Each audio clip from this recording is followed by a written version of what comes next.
What happens when one of the most recognizable acts of terrorism in modern American history suddenly becomes a battle over words? That's the controversy now surrounding Canada's public broadcaster, the CBC, after an internal guidance memo reportedly told journalists not to independently describe the September 11 attacks as terrorist attacks. And with the 25th anniversary of 9/11 approaching, the timing has turned what might have been a newsroom standards debate into an international controversy about history, journalism, and the power of language.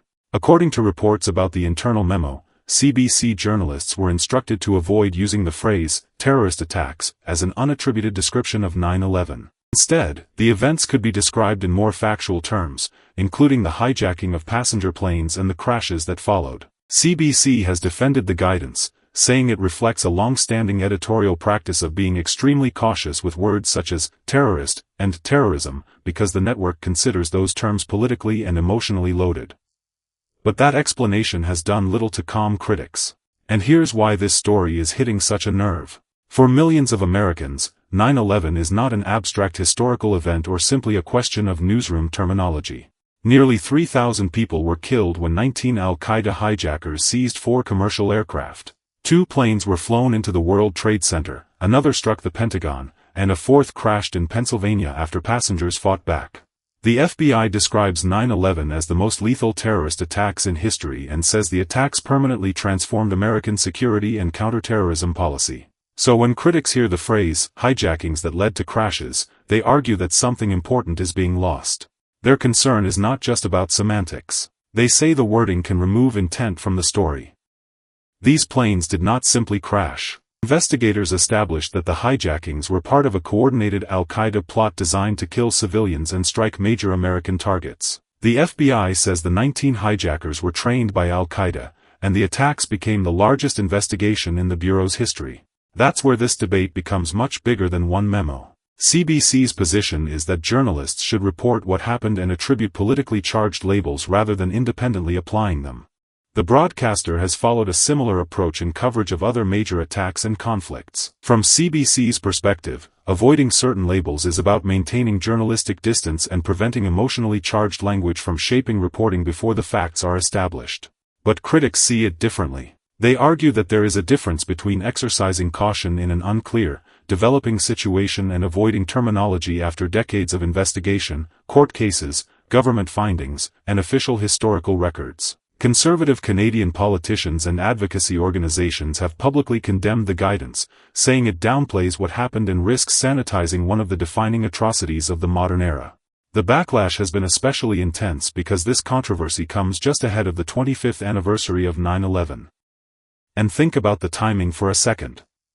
Every year, families of victims, survivors, first responders, and ordinary Americans remember that morning.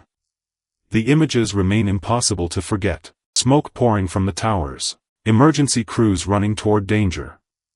People trapped inside buildings. Passengers aboard Flight 93 making a decision that likely prevented another attack on a major target. The FBI says thousands died and thousands more were injured, while many first responders continue to deal with long-term health consequences connected to the aftermath. That human reality is why the language debate has become so emotional. Supporters of the CBC policy argue that journalism should avoid loaded labels unless they are attributed to an official source. Critics argue that when an event has been thoroughly investigated and formally identified by law enforcement and governments, refusing to use an established description can itself shape public understanding. And there is another important point here. This debate is about journalistic language, not about rewriting the underlying historical record. The FBI continues to describe 9/11 as the deadliest terrorist attacks in history. Its records describe a meticulously planned operation involving 4 hijacked airliners and 19 al-Qaeda operatives. Those facts remain unchanged, regardless of how individual news organizations choose to frame their reporting. So what happens next? CBC is standing by the principle behind its editorial guidance, while critics are demanding that the broadcaster reconsider how it describes an event that remains deeply personal to Americans and Canadians alike.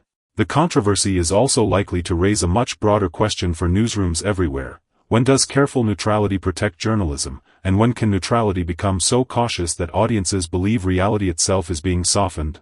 That may be the real reason this story has exploded.